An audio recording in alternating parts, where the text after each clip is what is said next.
नमस्कार. अनेकांना वाटतं की इतिहास म्हणजे फक्त तारखा आणि लढाया, पण खरंच तसं आहे का? नाही. आज आपण हेच बघणार आहोत की भूतकाळ जपतात कसा, तो सांगतात कसा आणि आपल्या आजच्या आयुष्यात त्याचा काय उपयोग होतो. चला तर मग उपयोजित इतिहासाच्या या जगात एक फेरफटका मारूया. सुरुवातच एका महत्त्वाच्या प्रश्नानं करूया. आपण म्हणतो की इतिहास हा सगळ्यांचा असतो, हो ना? पण मग त्या कथांचं काय ज्या कधी लिहिल्याच गेल्या नाहीत? त्या आपण जगासमोर कशा आणणार? बरं, या प्रश्नाचं उत्तर आपल्याला सापडतं इतिहासाच्या सगळ्यात अस्सल म्हणजे एकदम मूळ साधनांमध्ये. पण एक मिनिट, ही मौल्यवान मूळ साधनं जपून ठेवली जातात तरी कुठे? याचं उत्तर आहे पुराभिलेखागार म्हणजेच आर्काईव्ह. आता बघा, हे ग्रंथालयापेक्षा खूप वेगळं आहे. ग्रंथालयाचा उद्देश पुस्तकं वाचायला देणं असतो, पण पुराभिलेखागाराचा मुख्य उद्देश आहे त्या मूळ दस्तावेजांना पिढ्यानपिढ्या जतन करणं. आणि हाच तर त्या दोन्हींमधला सगळ्यात मोठा मूळ फरक आहे. ग्रंथालयात माहितीच्या वापराला महत्त्व आहे, तर पुराभिलेखागारात त्या माहितीच्या संरक्षणाला. म्हणजे एक आहे वापरासाठी तर दुसरा आहे जतनासाठी. कल्पना करा, सरकारी आदेश, जुनी हस्तलिखितं, नकाशे, अगदी कोणीतरी लिहिलेली खाजगी पत्रंसुद्धा. हे सगळं इथे जपलेलं असतं. आणि हेच तर ते पुरावे आहेत जे इतिहासकारांना भूतकाळाचं चित्र उभं करायला मदत करतात. ठीक आहे, म्हणजे आपल्याकडे अधिकृत कागदपत्र आहेत, पण त्याने सगळी गोष्ट कळते का? नाही. सामान्य माणसांच्या, कुटुंबांच्या, छोट्या छोट्या समाजांच्या कथा कुठे आहेत? तो इतिहास कसा शोधायचा?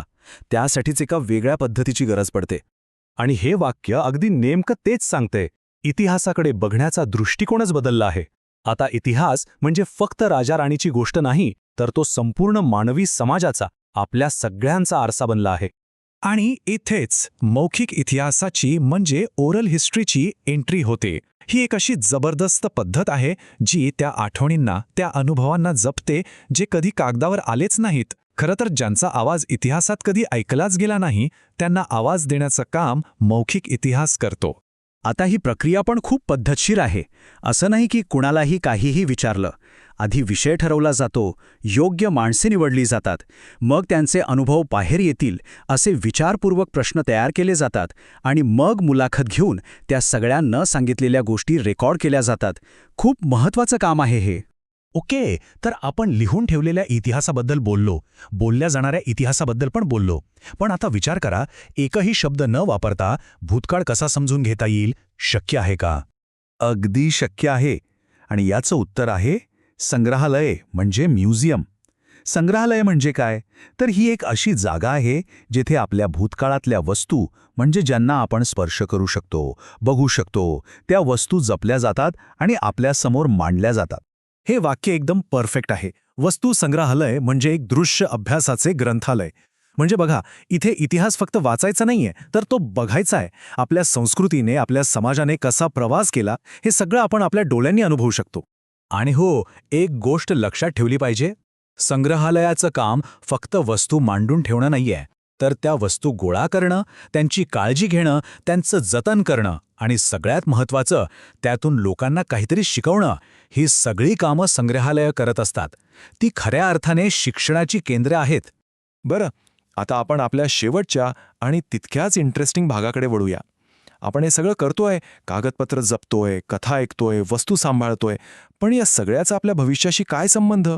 यातून आपल्या भविष्याला काही दिशा मिळते का? नक्कीच मिळतो. आणि याचं उत्तर आहे वारसा पर्यटन म्हणजेच हेरिटेज टुरिझम. ही एक अशी संकल्पना आहे जी आपल्या ऐतिहासिक ठेव्याला, आपल्या संस्कृतीचा आणि अर्थव्यवस्थेचा एक जिवंत, धगधगता भाग बनवते. आणि हे किती मोठं क्षेत्र आहे याचा अंदाज या आकड्यावरून येईल. 2019 पर्यंतच आपल्या भारतात युनेस्कोने जाहीर केलेली तब्बल 38 जागतिक वारसा स्थळं होती. म्हणजे विचार करा, या स्थळांना फक्त आपल्यासाठी नाही, तर संपूर्ण जगासाठी महत्त्वाचं मानलं गेलंय. आणि ही स्थळं पण वेगवेगळ्या प्रकारची आहेत. काही सांस्कृतिक वारसा आहेत म्हणजे जुन्या इमारती, स्मारकं. काही नैसर्गिक वारसा आहेत म्हणजे खास जंगलं किंवा डोंगर रांगा. आणि काही तर मिश्र आहेत जिथे संस्कृती आणि निसर्ग दोन्ही महत्त्वाचे आहेत. यातूनच आपल्या जागतिक वारसात किती विविधता आहे हे दिसून येतं.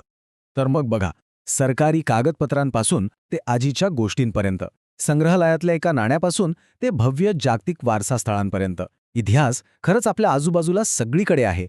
आणि हे सगळं पाहिल्यावर एक विचार मनात येतोच की आपल्या स्वतःच्या शहराची, आपल्या गावाची अशी कोणती गोष्ट आहे जी अजून जगासमोर यायची बाकी आहे.